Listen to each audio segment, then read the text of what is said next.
And I am delighted to be joined by, of course, the founder of the Hot Tag Foundation, Dan. Dan, how are we, mate? You all right? I'm very well, thank you for asking. Thank you very much, Liam. Yeah, how are you? I'm very well. It's obviously been a while. We saw each other at NGW.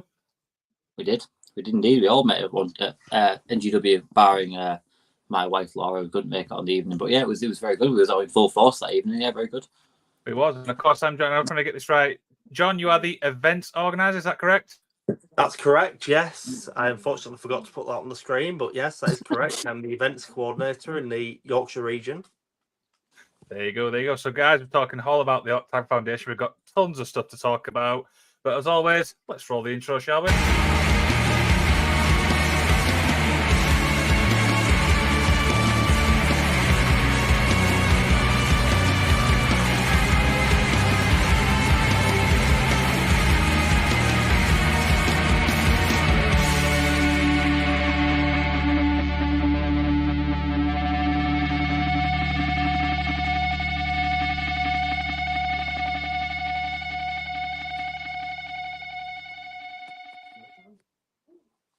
I'm sorry, John, were you having a little dance to that song then?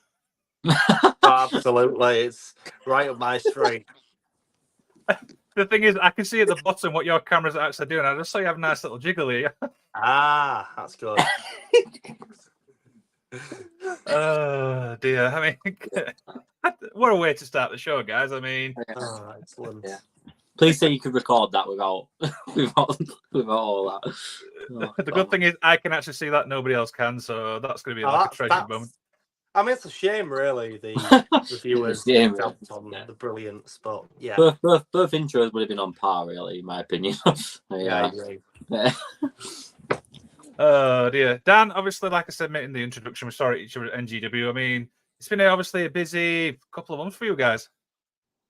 Indeed, it has. Yeah, we've been all over the place. So far, we've been to Huddersfield, we've been to Warrington, Shipley, Hull, of course, Glasgow, Clash at the Castle. We've been everywhere as best we can. All things, budget included. It's been difficult to maintain, but we're just getting everywhere. It's really well. I think it's well thought out at the minute. So it's still in a situation where we're just trying to get that exposure out there, because we are still relatively new. We've only been around for like 2.5 months now. Still relatively new, yeah. But we've reached a good following. We've got some good core followers, which is really good, and we're getting them with the right people in the British wrestling scene. So yeah, it has been a busy month. We have felt a bit of burnout during that first initial period, but I think it's just because we was all so passionate about getting it out there and getting our name out there. We was focusing on just making sure that August was all set for the donation drive, which I'm sure we'll go into later. And then yeah, like I say, very busy month since we've last spoken. Yeah, absolutely. John, again, I would say anything to what Dan just said? Like Dan said, to be quite honest, even though we are new, it's only been, like you said, 2.5 months. The reception, as we knew it would be, I suppose, in a way, but the reception from the British wrestling community has been absolutely fantastic. Couldn't really ask for any more. Everyone's so receptive, welcoming, as we knew they were anyway, but it's really special to see. 100%. Absolutely. I mean, Dan, let's obviously start at the beginning, shall we? Talk about how the idea came about for the Hot Tag Foundation. Okay, this goes way back to like 2019 time. I did something like this in a similar project a couple of years ago, which was really successful locally. At the point, we did quite a large quantity of shoeboxes worth of wrestling goodies, and we donated them all across Yorkshire and Humberside.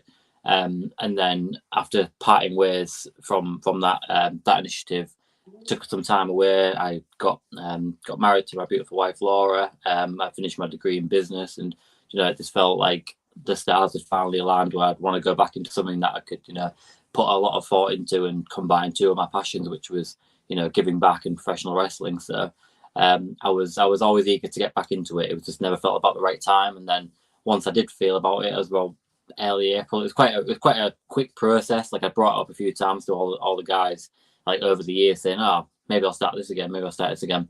And then I think May time, start of May, when I was just like, I just kept feeding more information through that I was just constantly thinking of, and then speaking to all the guys on the team and Laura as well. Like it was just a way of bouncing ideas off each other, and it just rolled really well.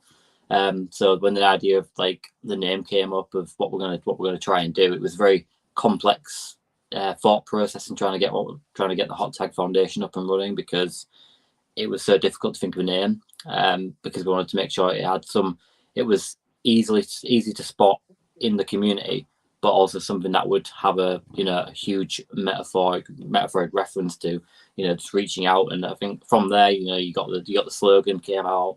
The color scheme was very important. It was bright. It was very much like we are the color blue in a sea of black t-shirts in professional wrestling and stuff. So it was about something that was welcoming. There's so much marketing lingo dingo mumbo jumbo behind it, where it just it was just a constant. And we'd like I say, the team behind me was just constantly bringing up new ideas, and it just felt right. By the end of May, it was all guns blazing. Like we was putting together the hoodies, we was putting together the slogans, the account. We was very excited about creating a solid foundation before we went out there and exposed ourselves in some form of press release. I think press release might have been a bit of a stretch at the time, but it was something that I wanted to make sure that people understood that we were serious about what we were doing. And I think people have really. May was when we first started putting things together, getting business cards made, getting the ideas for the logo made, the slogan, QR codes, the mission statement.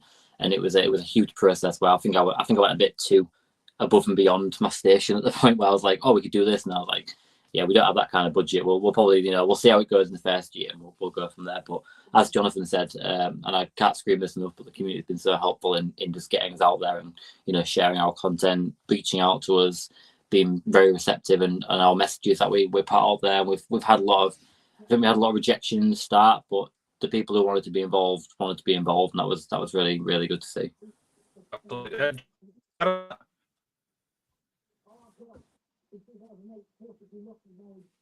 I've lost you. Pardon, Liam. Sorry, it was a little bit of a.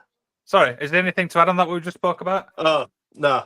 On the rejections, maybe a couple. I think a lot of it is more maybe hesitancy. Mm-hmm. Yeah. To this new thing that it's come along, and people, like you say, understandably are hesitant. But as we become more established and people understand what we're all about, it's things are just becoming more and more positive. As Dan said, he had a lot on from the off. He put together the press release. We put together the business card. We've put a lot of things in place, and through that effort, we're starting to reap the rewards. We're starting to build up true core relationships with certain people in the industry and certain other local charities and foundations. So, yeah.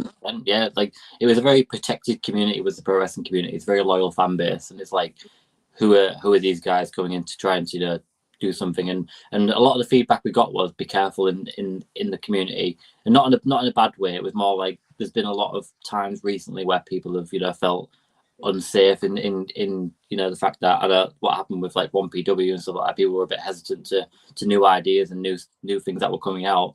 And we was very like, when we was developing like the mission statement and the aim and stuff like that, we was very straight on the facts, right? We don't want to take any money off people. We don't want to put people in that position where they're giving us money. It's all physical. Everything gets logged. And we set that as one of our core values, at this time, where we can say, we're not after money. We put a lot of money. We put money into this project and this initiative and this idea, because we're all volunteers. We don't take any reward per se from it, except the reward of just enjoying it, meeting new people, building new relationships. So from that, we was very we didn't want to stand on anyone's toes. We wanted to make sure that we can come into it and people could trust us. So we we had numerous video calls with like promoters and just people in the industry where we can say, you put a face to the name, ask us questions. You can see that we're all passionate people. We're not reading from a script. We are legitimate people. Like, we're quite transparent and open people as well. So you can ask us any one of us a question, and we'll answer it, and reasons why we do this, why we're doing this. So, like, Absolutely. It was very important in the foundation that we just created that solid foundation where people could just be like, hey, we know you guys, and representation was massive at the start. Absolutely. So what's obviously some of the other challenges, Dan? You've obviously get your name out there, but is there any other like challenges you've faced? John, can you think of anything? It's just that at the end of the day, there is so much amazing wrestling in the British scene. It's about being able to spread yourselves thin enough. With obviously, like Dan said, we're all volunteers. We have full-time jobs, various challenges, each individually, all from many people from different areas. It's like I say, it's us finding the time, and Dan, to be quite honest, has managed it better than most so far. He's been the leading light, and that's what you want to call it. Well, yeah. But yeah, like I said, like John says, the challenges that we've faced so far, like budget and time, has been our massive constraints, because it's getting places at the minute, because petrol's so expensive. There's not a lot of us who drive. Like, a lot of us do the train cancellations. Like, I remember early on, I was going to Huddersfield, and I had like a full day planned where I was going to Sheffield, and then to Huddersfield, and then back to Sheffield, and back to Hull. And my first train got held up for a signalling error, so I never got to Sheffield, and I had to go straight to Huddersfield. Spent 2 hours in Huddersfield trying to give away these free tickets for Tidal Wrestling, which Taj and Tidal Wrestling, absolutely fantastic. Really a fantastic person, fantastic organisation. And then I came back through from Huddersfield to Sheffield to go to Rise. Rise was great, and then I came home. But from that, it was like a 14 hour day, and I only achieved half of what I wanted to achieve. It was so it's just like from there, and then I dropped maybe like £60-70 on tickets and train tickets, and being out there through and it's just trying to organise our budget in the way that's going to be like, okay, we can go to this event, but we need to make sure, because it's like, would you rather go to a Progress Wrestling show and pay maybe £50-60 for a good seat and a good position of where you are, or you can go to like 5 or 6 different wrestling shows in your area where you can speak to people directly. And sometimes it's just trying to establish the best audiences to get to, because maybe the Progress Wrestling show, when we're looking for donations from people for toys, these are the kind of people who have loads of toys lying around in their house, or loads of like merchandise lying around the house that they don't use. When you go to like a family-friendly event where it's families and children, they maybe not have that kind of they don't have any spare toys because they're trying to get their kids into wrestling, or it's just a way to get them out of the house kind of thing. So when you speak to them, it's a bit standoffish. But when you speak to someone directly face to face from a hardcore fan base point of view, you've got so much more to talk about. So when we went to NGW, we had a bit of difficulty speaking to people, because only some people were actual wrestling fans. You can speak to them, and it's kind of like you'll try and hand out a flyer, and they'll say, no, we don't want a flyer. Oh, it's like, okay, cool, no problem at all. But you go to like I went to Rise, and the reception was brilliant. Like, they invited me into the ring and everything, like, to speak about what we're trying to do. And at that point, we'd only been established for 4 weeks, and I thought that's incredible, because they've given us that spotlight and that opportunity for no reason, and the goodness of their hearts. So I appreciated that very, very much. But yeah, challenges. Going back to your original question, because I will go off on tangents, and I hope there's no real time limit on these things, but going back to the original question of challenges, like reverting back to Jonathan's statement as well, it's just, we're all busy people. We all have full-time jobs. Some of us have kids, some of us have, prior obligations and stuff like that. And it's like, okay, that's cool. That's why there's so many of us, and we're trying to expand, especially into later in the year, we're looking to expand. So we do well with what we've got. We'll put it that way. Absolutely. Absolutely. So, John, obviously, we just spoke about Tidal there. The other one you've obviously a part of is Salford City. Yes. Talk about those guys. yeah, so Salford, they've been a big help. Salford have been a really big help, yeah, especially Alex and Chris, the guys who run it.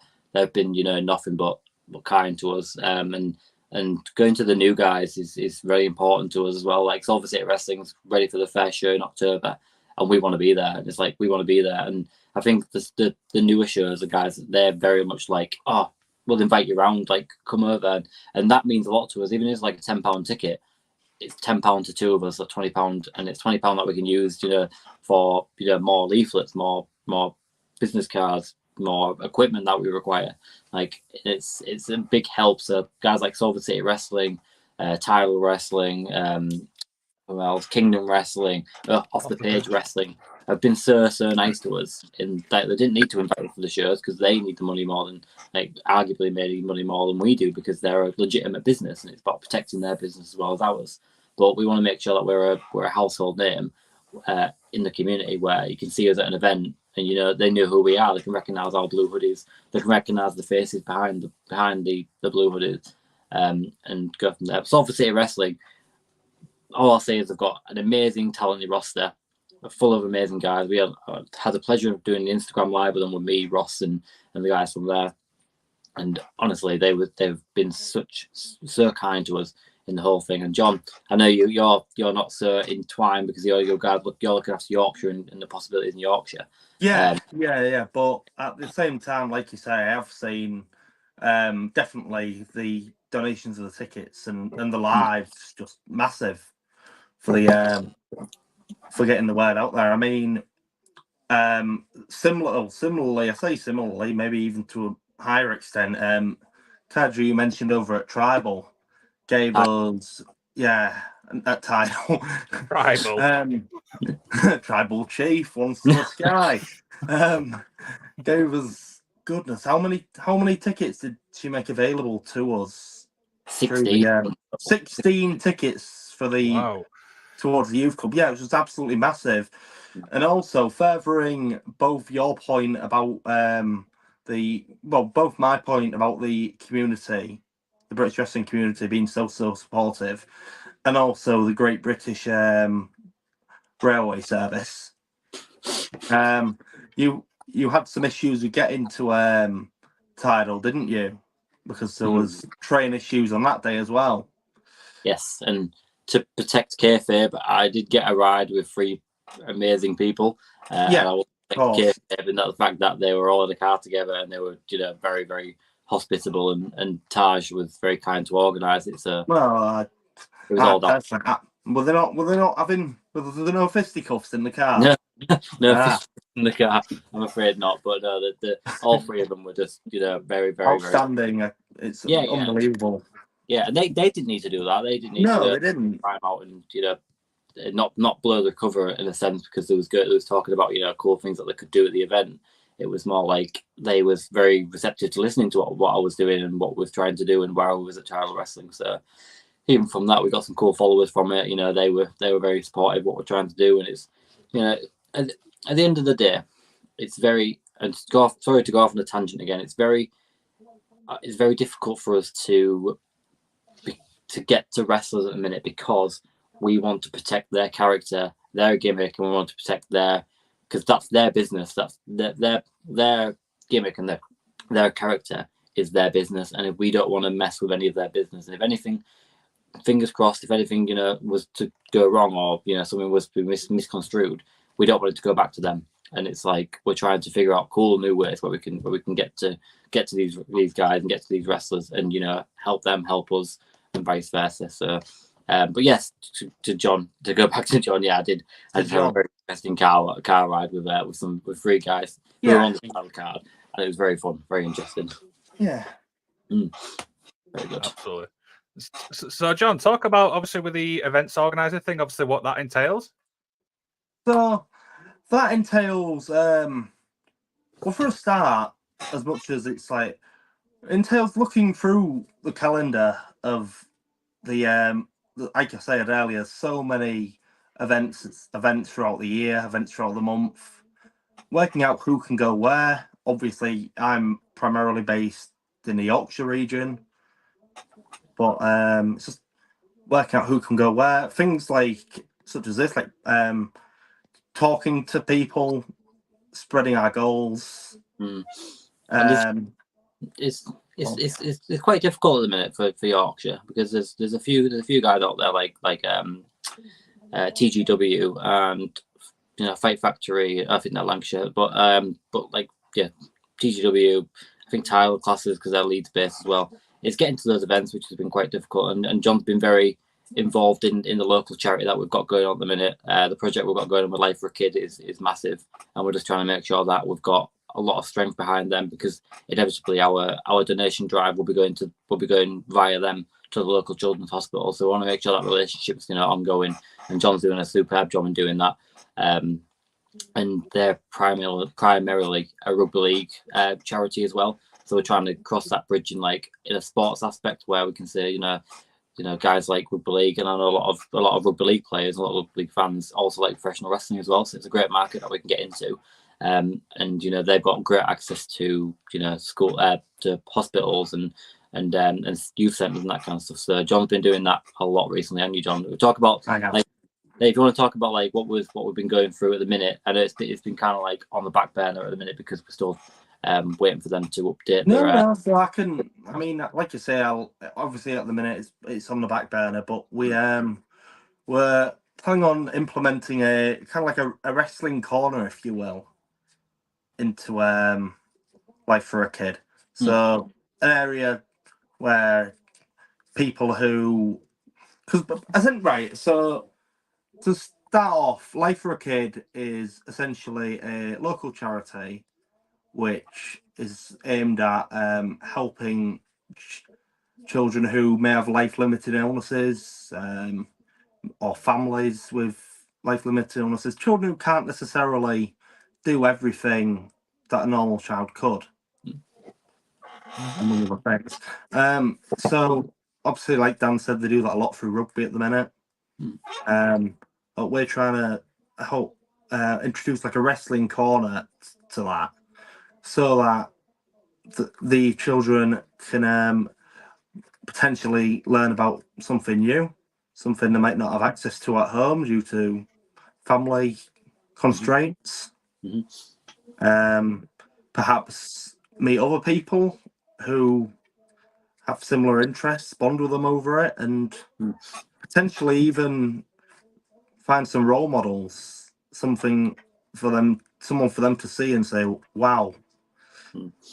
So like I said, off the point of that with Life for a Kid as well, is that they've got like an active gym as well in their centre, and they're very, very dedicated to SEN works as well, which is a huge part of what we're trying to pass on through these shoe boxes. So in terms of the wrestling corner, the whole idea behind it was a way to have wrestling on the television, rings, figures, title belts, stuff like that, so they can role play, they can get involved in being that and just building that role model position for young people as well. So like John said about life limiting illnesses for young people and children, it's we all remember the Conor the Crusher story through WWE with Conor Michalik, and that was something that inspired me greatly to do what we're trying to do. And Life for a Kid was very our vibe is matched up with what we wanted to do. When we met with Dean and the guys at Life for a Kid, it was actually myself and Laura who met with Dean, because Laura's an SEN coordinator at a school. So it was very, very important for Laura to get there to understand the SEN side of it, and then me to talk passionately about wrestling. And we worked very well as a team in that sense. So when we thought about the wrestling corner, it was very much like we want to make sure we're there in this area where kids can look up and watch TV and have access to wrestling. Because when we were younger, it was we'd watch TNA on Challenge, or we'd wait for someone to download it onto a DVD or whatever to watch it, or follow WWE.com. But now it's in the palm of our hand 7 days a week, give them that opportunity to watch it. So it's something that's in the process at the minute, and we're definitely heading towards that direction. But yeah, absolutely, it's going to be a long process at the minute because we want to make sure we're doing everything right. Yeah, absolutely.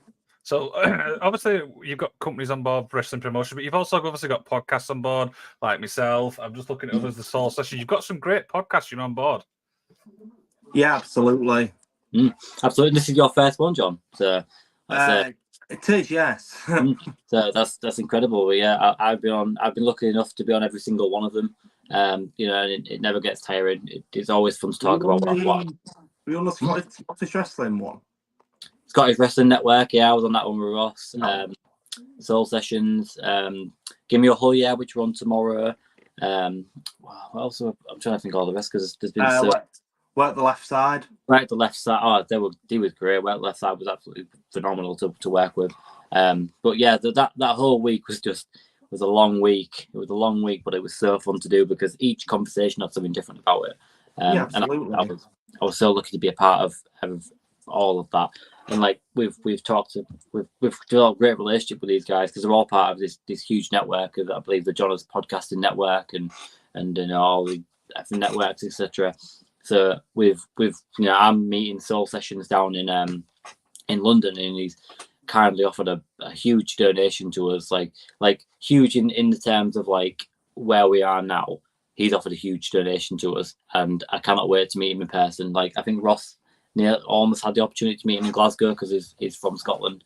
But when we meet it all on the weekend, it's going to be absolutely incredible. But going on from that, thank you for inviting us on the Magic of Wrestling podcast. We talked about this when we met at NGW, and we were so eager to be on board with it.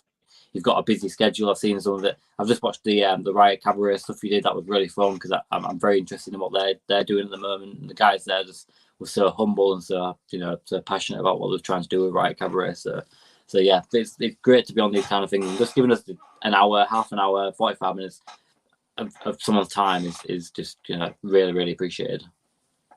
Absolutely. And do you think, like, because obviously the internet's obviously a big part of things now, drive? Oh, I lost you there. Sorry, Liam. Can you repeat the question? Sorry, my internet's probably really up today. So do you think, obviously with the internet, do you think that's going to really help drive Hot Tag Foundation forward?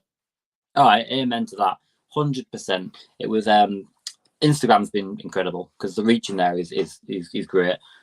Compared to like platforms like X, which is quite toxic, especially at the moment with not branded onto X yet.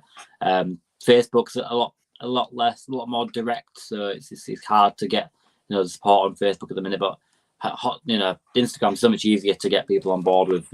Messaging open, the DMs are open easily. We've all got access to the Instagram where we can all see what's going on. Social media has been huge for us because in person is very difficult to get out there. But when we're on board, you can see, like, even recently we can put all the information out there where people can just view it on our. One second, guys, seem to be having some technical difficulties. But we can put all the information on our Instagram page, like what we did yesterday or the day before with the prototype box. It's something that people can visually see with their eyes through a screen, which is massive for it because like going back to that what I said before, it's all in the palm of our hand now. Where wrestling's everywhere, and just using it's mad. Just using the right hashtags and the right handles just to reach the right people can go a long way. Like we got when we've released the press release, we got about 70 shares on it, and it was like, what? Like how is this going down? Like how is this gonna continue on? We had like I won't say the names just in case I am wrong, but like there was some really important guys and really important women, really important promotions that were putting out there, and you think, wow, it was incredible. So social media and the internet has been huge for us, and I'm sure it has been for you as well under this podcasting format. Absolutely. John, social media, do you think that's going to be a big drive on Hot Tag? Yeah, it's going to be absolutely huge. Apologies for that. I think, ironically, I had a couple of internet problems myself, given how important it is these days.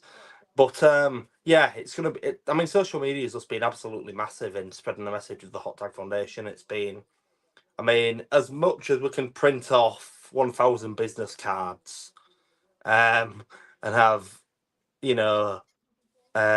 lanyards and flyers and everything.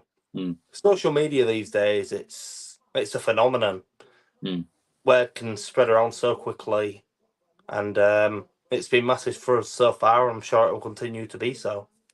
And going off from that as well, like internet wise, like the connectivity we have with all the team as well. Like we have like a WhatsApp group chat. We're using a software called Monday.com, what we're developing at the minute to develop like logging all of our donations and podcasts and everything.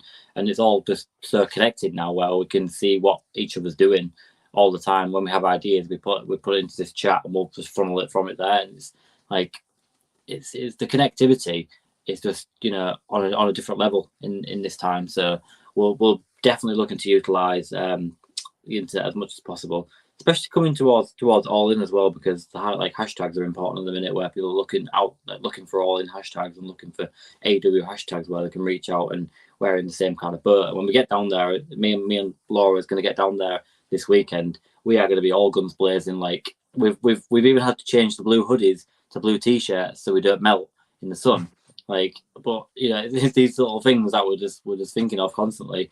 And you know, I can't wait to meet the people that we've spoke to on Instagram, and like people live in all different parts of the country, and we're all coming together for this one event in London where it's just going to be, you know, brilliant. And we've already scheduled to meet up with like Soul Sessions and another like a local retro gaming shop from the northeast in near Sunderland that we're going to meet in London. It's like, what? How? Like it's crazy. It really is crazy. Absolutely. So I'm going to let you guys obviously talk about the supporters club. I'm just going to reset my internet because it is playing up massively. But yeah, I will still be here. I'm just resetting my internet. But you guys can obviously talk about people. Your supporters club. Mm-hmm. Sounds great. Take it. Cool. Right then. Full control is ours. Welcome to the right. Magic of Wrestling podcast, Jonathan. Hello. So the supporters club. I know it's something that's very important to you to get. Are you interviewing me now? Okay, perhaps. go on. Ask me a question. Hi, Dan from the Hot Tag Foundation. Please tell us about the Hot Tag Foundation Supporters Club. The Supporters Club was, you know, a huge initiative that we all, you know, we thought of very, very, very precisely and very consciousness. We had a big, like, huge consciousness about how we want people to perceive what we're trying to offer. So when we struck up like different names, like a partnership club, it was very much like, partnership would be maybe a financial partnership where people would imagine you're struggling. It's like, no, that's not what we're trying to do. So when the supporters club came out, it was very much like it's just a network of synergy where we can support each other. It was nothing, you know, we don't take. It's not a monetary obligation. It's not a you know, physical donation promise. It's nothing like that. It's just a way where we can connect. So you can show your support, we can show our support, and it just a synergy go around it. So when like even for like a podcast like yourself, like Magic of Wrestling, it's a great poster put out there because it's like you guys speak to a lot of great guests. And I've seen that you've put us on like your link tree and stuff, which is, you know, great, and your advertising like that. And it's like being a part of that support, we can do what we can, what we do, like put you onto our websites and stuff like that. But the amount of stuff that we get back from the supporters club is worth its weight in gold. And absolutely. We say like if you can't donate toys or you know, amenities, donate your time, and doing something like this donates your time. So be having, you know, Liam and the Magic of Wrestling group as part of the supporters club is massive for us, because it's another name where we can, you know, people recognise another name and say, they're associated with them. That'd be cool. Let's see what they're all about. And it's, you know, getting our name out there was very important. So the supporters club, going back to the original question, supporters club is just a great way to connect with our fan base, and for them to show their support to us. And like going back to the original one as well, I'm not going back a lot, but going back to like trust and stuff like that, people were entrusting their time and their energy in what we're trying to do because they believed it was a good idea. So it's like we've like going to like Tidal Wrestling, we did a video call with Taj, we did numerous emails, messages, and there was a lot of stuff before the supporters club thing came out where it was just, you know, constantly messaging, where they was asking us a lot of questions, and like we are being open, we are being transparent, we are being, you know, just regular people.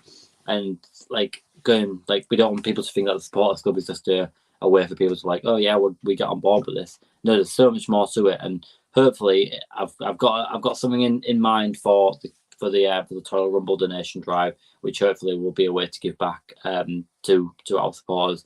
Nothing's promising yet, but and I don't want to say anything that I'll inevitably I could regret. So, but I just want people to know, if you are any hesitant in joining the supporters club, get on board now, show your support now, and we want to get you on board as much as you want to show your solidarity. So that's the supporters club. Thank you for being part of it, Liam, and thank you for reaching out and being so attentive to us.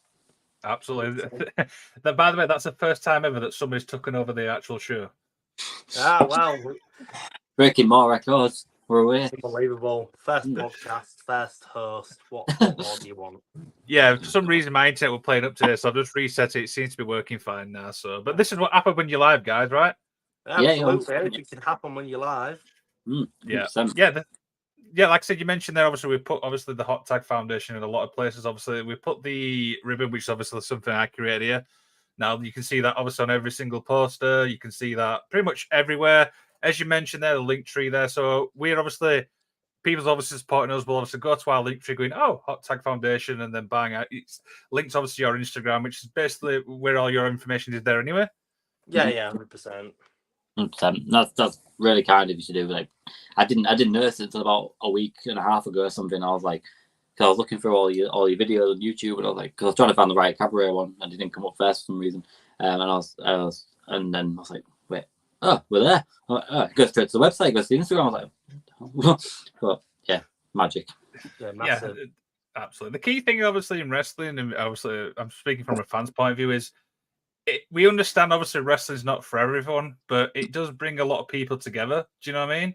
Yeah. I mean, I've always remembered how I got back into wrestling and stuff like that. And like I said, going to wrestling shows, you get to know people, you get to meet people. Like I said, we met at NGW, and I remember obviously you talking to fans, and I'm like, I know who these guys are. Do you know what I mean? And what really why I wanted to get on board with you guys is the passion. Obviously, I felt that. Do you know what I mean? It's passionate. It is giving back. Do you know what I mean? Because wrestling, like I said, and we said it obviously when we did the announcement, wrestling is for everyone, Dan.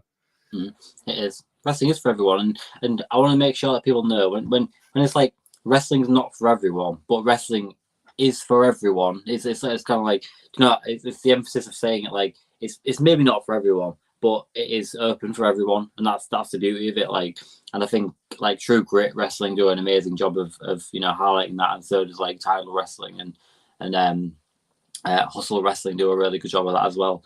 And they're massively on our radar because we want to make sure we are, we represent that, that group as much as best as possible, because it's very important that we know that it is open to everybody. And I've met some incredible people along the journey. Like Commander Sterling was one of my highlights of meeting, because her energy was just next level, and it's just really good to see. And then going to like Hustle Wrestling, I've seen some incredible talent going through there, and TGW, the Pride shows just look out of this world. So fingers crossed we can make sure it is for everybody, and we are just trying to make sure people know it's for young people as well, as best as possible, and try and be that driving force in getting young people into professional wrestling, because it meant so much to me and to Jonathan. I can only assume we've been best friends for nearly 20 years now, and it was one of the foundations of our friendship. With pro wrestling, we formed around the exact same time. I think our first pay-per-view was the Royal Rumble. I'm not sure. Was it No Way Out or something like that? Yeah, it was definitely early 08. So yeah, I believe it was the Rumble. Yeah, like that was my first pay-per-view as well, and we connected so well from that. And I remember going to your house like at one point, like end of 08 or something, and you had like this big tub of wrestling action figures and a ring and belts and everything. I was like, what? Like magazines galore. It was massive, and that meant so much to me, like, and to our friendship getting, and that's why we've been friends for so long. We're still wrestling fans to this day. So yeah, very much so. And that's the beauty of it. It brings together, friendships. It develops role models for people that may not have access to them. Like, there's so many beautiful things around pro wrestling that get shielded by the stigma of the fake scriptedness of professional wrestling, where people view it as a sport instead of an art or a means of artistic creativity. A bit of theatre is all these things put into one that you wouldn't see anywhere else. And I think just the ability to use your imagination as a child is massive, and then understanding that believing that it's real, and really believing that it's real is huge as a kid. We want to make sure that we can help be a part of that. and give back to a generation that bloody dry out the industry. I always remember when I actually obviously understood what went into wrestling. I'm like, holy shit, there's a lot of elements. Do you know what I mean? There's stuff like that. 100%. 100%. And I got into we got into it in the year of Jeff Hardy, and I'm a massive Jeff Hardy fan. He's my guy. Like, I've got a signed Jeff Hardy thing up there that says "To Dan, your WWE champion, Jeff Hardy," original Cyber Sunday figure. And like, I watched the whole story of like the Rumble and him losing to Randy Orton to the culmination of the Armageddon win, and that to me blew my mind as a child. Like, just watching it was really fun, really interesting to watch, and it was mental. So like, I don't know how to describe it. I'm sure you may have got in around the same time, maybe early, maybe late. I don't know, but as a child, it meant so much to me. Early 2000s. Yeah. Well, early 2000s. But yeah, like I said, we just want to give back to a generation that can drive the industry in the future, and being a part of that, it means the world to us. Absolutely. John, one thing obviously with the wrestling scene in the UK is there's different types of genres. Obviously, you've got your deathmatch scene, you've got your family shows, you've got pretty much something for everybody, obviously, in the wrestling scene. That's probably a fair comment, right? 100%. It's interesting, actually, because like Dan made reference to earlier, you guys at the deathmatch show, they're a lot like, you don't really see many people at the deathmatch show that aren't pure wrestling fans. They maybe prefer deathmatch wrestling, maybe just have an appreciation for all types of wrestling, but they're generally, most people at the deathmatch show, it's not their first show. They generally have lots of wrestling memorabilia, and therefore they're more potentially, as was the example at Rise, more willing to truly listen and understand what the emphasis of the foundation's about. But whereas at more local shows, family shows, which generally speaking, younger generation, like Dan said, is our target audience, a lot more of those people are there on the first time. So it can be harder to get our message around initially. So it's all about striking that balance between the different groups of wrestling fans and working out how best to approach that. But yeah, you are right in saying that there is wrestling out there for everybody, and we couldn't comprehend the amount of wrestling promotions there were across the UK now. No, like I was ready to get like a corkboard map and just pin every single one, and I'm sure I would have run out of pins because there's one everywhere. Which is great. It's on your doorstep, and that's what we like to see. Because especially when like Clash of the Castle came out, and it was like £300 a ticket. I know Ross paid upwards of around that for his ticket when he went to Clash of the Castle on a whim. But like, that £300 could have gone to 30, 50 wrestling shows locally, and continue driving the industry. And it's like, how can we get to these people and say, oh, maybe you can't afford to go to WWE, but you live in Huddersfield. Oh, did you know Tyler's around the corner? They offer a wrestling, the same thing as a similar thing to WWE without all the pageant, the massive lights and stuff like that, but you get to see wrestling. So, and like, I'm trying to think, NGW as well. NGW is a huge promotion. It has been around for like 20 odd years. Yep. Like, we used to watch it on it's like British Wrestling Weekly, like every now and again, like back when there was other like stars like Matt Myers and Nathan Cruz were young guns at that point. And it's like, I killed when I went to my first wrestling show. I was so happy at my first wrestling show. It was like NGW 2009, I think it was, and I saw Mason Ryan in the main event. Don't know how that happened, but it was at Hull City Hall in the main event, and I walked away with an ECW world title. Don't know how I did that either, but I still remember it clear as day. I remember meeting Styx for the first time. Like, it was incredible. And then, like I say, man and Jonathan's friendship was hugely founded on professional wrestling. And see, I'm going off on a tangent again. Sorry, Liam. No, but it's fine. Carry on. This is about you guys. It is for everybody. It's absolutely beautiful, and that's what we want to make sure people understand. That when we speak to people and go, oh, it's a bit fake, or it's this. It's like, yeah, we know it's fake, but think of a superhero and think of the Undertaker, and you think they're the same thing on a screen. Why can't you have that into something that you can actually meet in person, who's not a cheap rip-off in a Spider-Man costume, but you can actually meet the real dude and see him and see the pageantry and the all the emotions that you feel when watching a wrestling show, and you can do that live, 20 minutes from your house. Like, why would you not want to do that?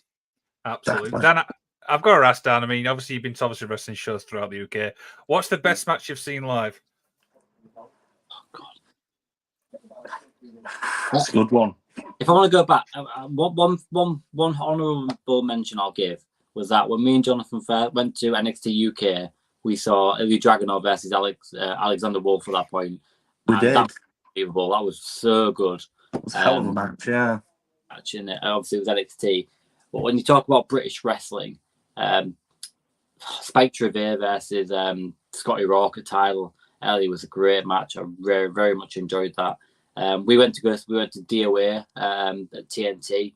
That was brilliant. I'm trying to think of like Emerson Jane versus what was she against in the main event? I can't remember who she was against. Was it? No, it wasn't. I can't remember, but I remember Emerson Jane being absolutely on fire, and Jimmy Lloyd was there from GCW, and Was. I'm trying to think of the best British wrestling match I've seen live, because I don't know. Seeing Drew Parker versus Big Lou Nixon was weird at Rise. Saw a dart going to his back. That was weird. But it was very interesting to see. Wrestling's for everybody. Wrestling is for everybody, yeah. It really is. But if it depends on the question. Are you saying British wrestling or just wrestling in general? British wrestling. Okay, yeah, it's going to be hard because there's so many. I think I'm going to stick with my original choice of Scotty Rourke versus Spike Trevor, because that was really, really good at the title wrestling. Really, really good. And it's funny you mentioned Spike Trevor, because my favourite one from Tidal is actually Spike versus Harley Hudson. I didn't even know Tidal existed until about 3 months ago. I didn't know there was around. Like when was this? I know Harley Hudson's a great talent, I believe. Did she sign with TNA? She has, yes. She won the TNA gut check. So, but yeah, it was at the start of the year. It was the first time ever at Tidal. And I remember watching that match, and I'm like, when the match is finished, I'm like, wow, what a match. But yeah, that's probably one of my absolute favorites. The other one is probably Will Ospreay versus Robbie X, 1PW in Lincoln. Oh, I forgot about all them. I thought Robbie X, outstanding talent. Oh gosh, I think I forgot that. Why did I forget that? Then again, if you ask me again in a week's time, I'll probably say Leon Slater versus Luke Jacobs at Rev Pro. Like, that'll be the next best thing. Or Zack Sabre Jr. versus who then? I can't remember his name. But yeah, something like that. I'll say something different in a week's time. But at the minute, I'm going to stick with Tidal, because Tidal put on some great shows. What about you, John? Well, I've not quite been as blessed to go to as many shows as Dan, but as he said, saw NGW a good few years ago. Saw it again more recently, obviously. Some fun shows there. Went to the NXT UK, which was an incredible show to see. I'm gonna go with. I thought you would have said like Toomby versus Antonio Gonzalez from DOA. You know what? When you were talking about Emerson Jane, I was thinking of Toomby. Yeah, Toomby. Was it Toomby in the main event? Actually, was it Toomby? That's what I'm thinking. Didn't he get hurt? I can't remember. It was my stag do. It might well have been the main event. But all I remember was Dimitri bringing a keyboard for a weapon. So, they look him like it backwards, keyboard, yeah. I don't know.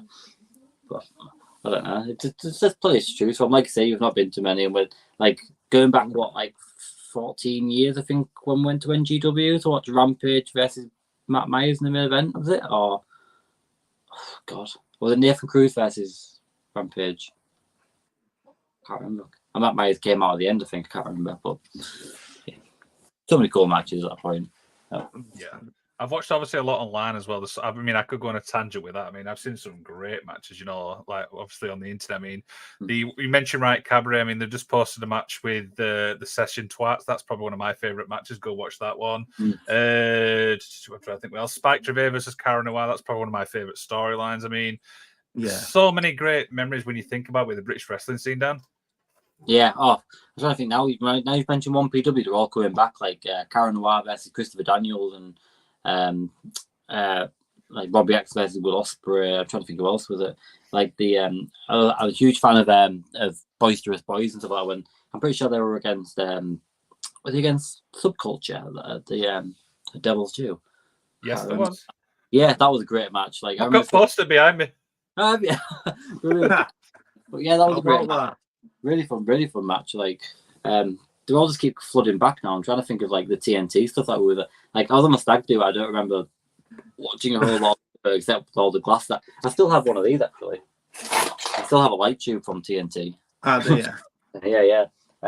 But yeah, there's so many great British wrestling matches out there, and I'm very excited to just get involved in more because there's so many more coming up. And I'm so excited for the Vucic versus Nathan Cruz at the next, and I think it's Rob Drake versus Sam Gradwell at the next title event as well, which is that's going to be a classic. Absolutely stacked card. So yeah, very excited to see all that. Very excited. To see. Absolutely. So John, talk about obviously, like I say, you've not been to many shows. Have you managed to obviously meet many wrestlers? Yeah, so we met like Dan said at the TNT show. We caught with a couple of the guys. Not for long, but just like they were very receptive there as well. Like loved the idea we were there on a stag. Had a good laugh with it. Oh, we had the experience, didn't we? Like with Robert and Moff Martino and stuff like that. It was like, yeah. I think 100%. And the deathmatch fuckboy, as he was known, Antonio Gonzalez. I think you're missing one major guy that we've met, John. I'm sure I am. And that it could be a few actually. That. No, we met him at Clash of the Castle.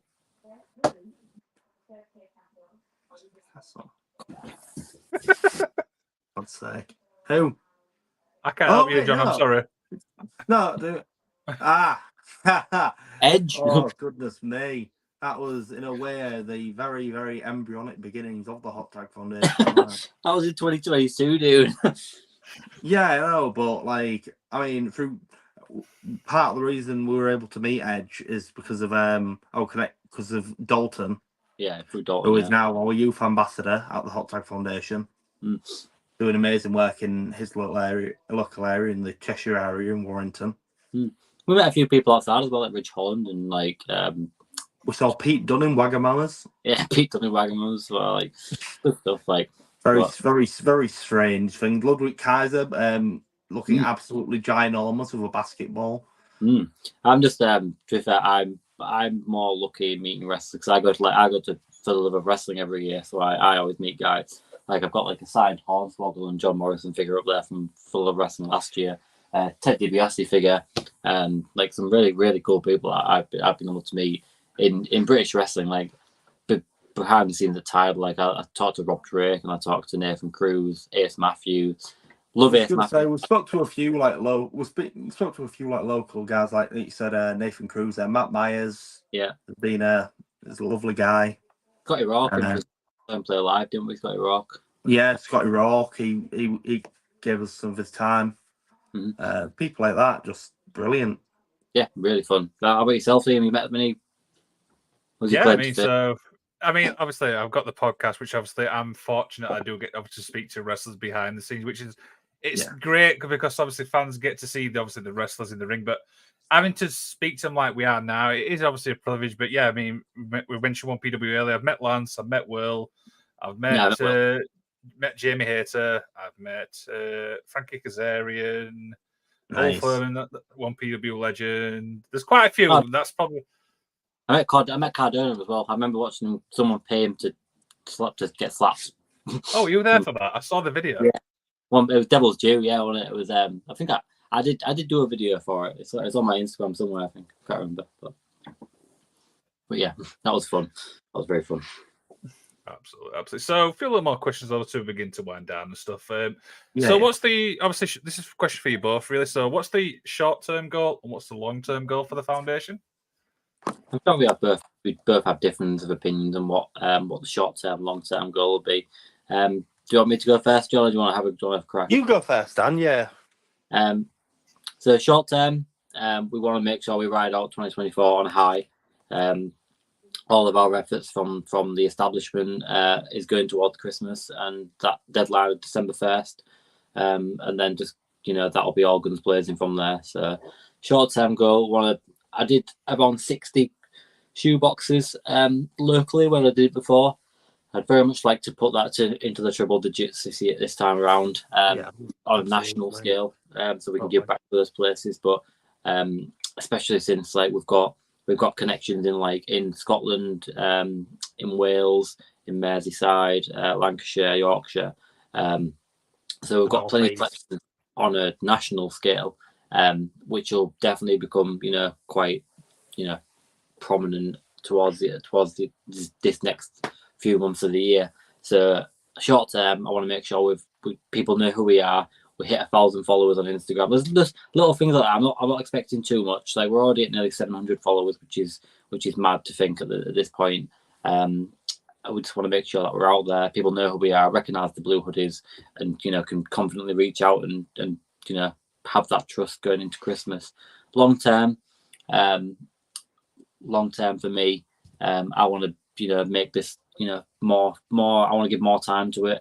I want to make sure that we become a non-profit organisation. Well, from a non-profit organisation, we've become a community interest company, where we can raise bids and raise fundings, where we can actually do more things. My dream would be to put on a free show somewhere, let as many people as invited as possible, just get them in, have fun, have a good time, do stuff like that every year. We're working with Kingdom Wrestling at the minute, who are doing some amazing things. They're a registered charity, Kingdom Wrestling. So the more we get involved with those guys, the better for us to understand what it takes to become a charity and what it takes to, and what needs to be done to get to that next level. So long term, just invest more time, and just give it all I can.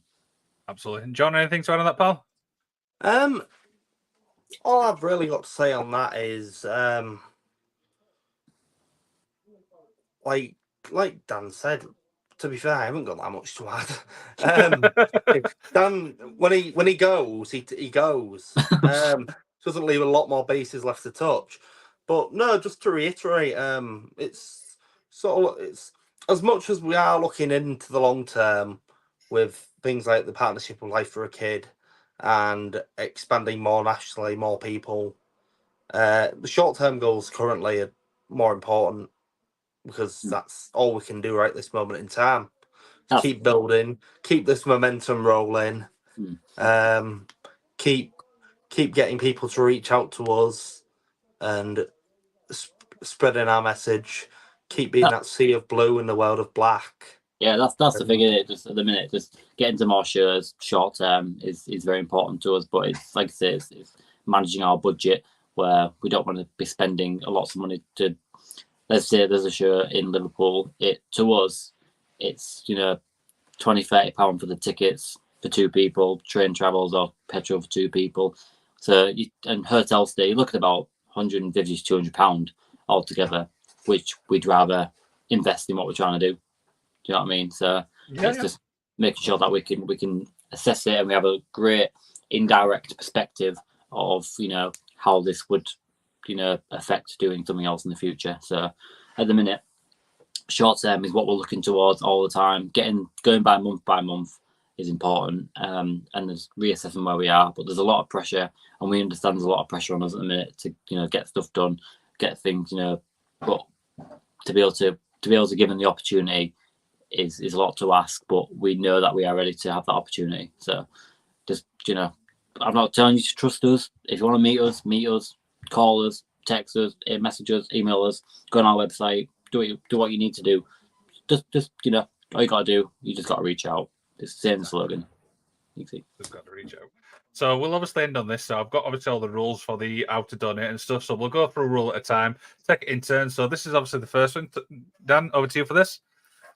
So this is just the branding of the Toyota Rumble.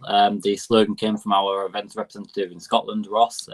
Just very unused toys over the top rope. It all made sense. The branding all came together really easily. It's an annual event. We can include the countdown clocks. We can do cool little videos and cool ideas with it. So it was definitely something we wanted to run with. And if you go onto the first, the first rule there, so Real Wrestling are one of our official partners, and they've been huge to us. They've offered us They've given us our official supporters club T-shirts. They've given us posters, like the one you'll see behind me, and you know they've given us so much more. And they've also offered in that a place to store a lot of the stuff and log it all, which is at one of their storage units and offices in Dudley. So that's massive for us because it safeguards and protects all of our volunteers and all of our staff, and gives us a safe place to store things. So everything that goes through there gets logged, and then we can keep track of it, where it came from, who it came from, and you know it's still in the process of getting set up where we can interconnective. We have that interconnection with everybody else, but at the minute it's so strong with this partnership with Real Wrestling. So if you want to send your donations, send them to the premises of Real Wrestling. Mark it for our attention, so it will be protected. We'll be the only people who can open it and make sure it's logged safely. Do you want to go on to number 2, John? You can go on number 2. Yeah, thank you very much, Dan. So as slide number 2 says, donations will only be accepted between August 1st and December 31st. The reason for this is to ensure all items are sanitised and packed correctly, well in time for the drop-offs around Christmas. They'll be distributed by us to various charities, families, locations encompassing all of the UK, to get them to the people who hopefully will be able to appreciate them the most. And 100%. And going from that as well, you can nominate people as well. So if you feel like there's a family out there or review out there that you feel will benefit from, like, it's the shoebox at Christmas, reach out to us, drop us a message, drop us an email, tell us a story, and we'll work hard to get to that. Going on to number 3 there, we accept pretty much everything within reason. We will respectively, which is one of the other comments as well, we will respectively decline what we feel may cause a negative exposure to young people. We're going on this, we accept both new and used toys, merchandise, stationery, books, trading cards, figures, pop vinyl, stickers, purses, 8x10s, clothing, fidget toys, sensory toys, anything in between that as well. It doesn't have to be just wrestling toys, it can be anything, just something that we can cram pack these boxes with, because it's going to go somewhere, and if it's going to go in the bin for you guys, give it to us, we'll clean it, we'll sanitize it, protect it, and get it somewhere and give it a new home. Like, please don't throw away things, because we can recycle these. We can recycle these things to go to a better cause. So, anything off the list on there, send it our way, whatever you need to do. John, number 4. Number 4, I mean, again, Dan's just pretty much covered this, but any items deemed inappropriate may bring negative exposure or could pose the risk new people will be dismissed or returned respectfully. Just common sense, really. Certain people may not be looked at as favourably as other people, and that's all this is really in regards to. And that'll be one of your jobs as well, John. Absolutely. Like when things come in, we want to make sure that there'll be an extensive, a good Google search and all these guys. So hypothetically, if we receive a wrestler that has caused some damage to the industry or etc., or I won't mention names, but if anything like that comes about, we can find kids have such a massive plethora of resources in the palm of their hand these days, where they can just type in a person and then find out everything they want to know about them. So if we type it into Google, we type in a guy's name or a girl's name, we don't want them to the first thing to see is something that's going to expose a risk. So the thing is with this, a lot of people, we have no doubt that no one would intentionally send something with regards to that, but some people may not have looked as closely as they thought they had, which is why we're vetting all things. But 100%. Yeah. Rule number 5. This came from Laura, our lead trustee and administrator. We encourage you to, as a personalised note with your donations, explains what professional wrestling means to you, why you're donating it, and just a bit about your favourite superstar. Because one thing I really enjoyed doing before was tailoring boxes per superstar. So making John Cena boxes, Finn Balor boxes,